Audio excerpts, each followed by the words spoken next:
चांद और सूरज तारे कहते हैं ये ही सारे।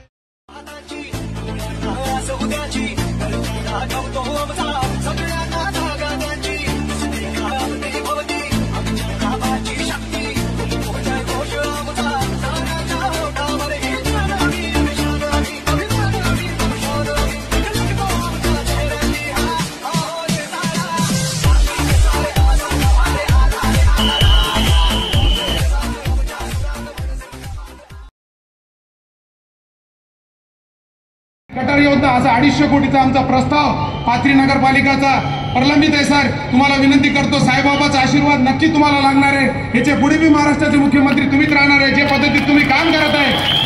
आज मी सांगतो साहेब 24 मध्ये 18 तास तुम्ही काम करायचं काम करते।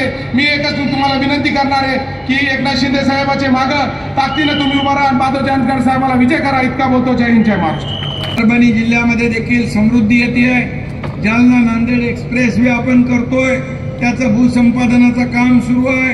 त्याचबरोबर शक्तीपीठ महामार्गाला आपण मंजुरी दिलेली आहे, त्यामुळे देखील आपल्याला फायदा होईल। मगाशी सईदबाईंनी सांगितलं पाणी योजना आणि भूमिगत गटारांचा विषय जो आहे, त्याचबरोबर रस्ते काँक्रीटचे रस्ते आपल्याला पाहिजेत, हे देखील एकनाथ शिंदे आपल्याला दिल्याशिवाय राहणार नाही। हा शब्द पाथरी साईबाबा इथं तीर्थक्षेत्र विकास आराखड्यासाठी अनेक वर्ष मागणी होती, परंतु आपल्या महायुती सरकारने 92 कोटी मंजूर केले, त्यातले 50 कोटी देऊन पण टाकले। हे सरकारचं काम आहे, हे सरकारचं काम आहे। एकनाथ शिंदे साहेब, तुम्ही माझ्या प्रचाराला आला। आज माझा विजय 3.5 लाख होत होता, आता 4 लाखावर गेलेला आहे। हा विश्वास तुम्हाला देतो। आणि दिल्लीमध्ये मी जाऊन दिल्लीच्या लाल किल्ल्यातली देखील फंडिंगची चावी परभणीकरांच्या विकासासाठी वाहतो, एवढा शब्द देतो।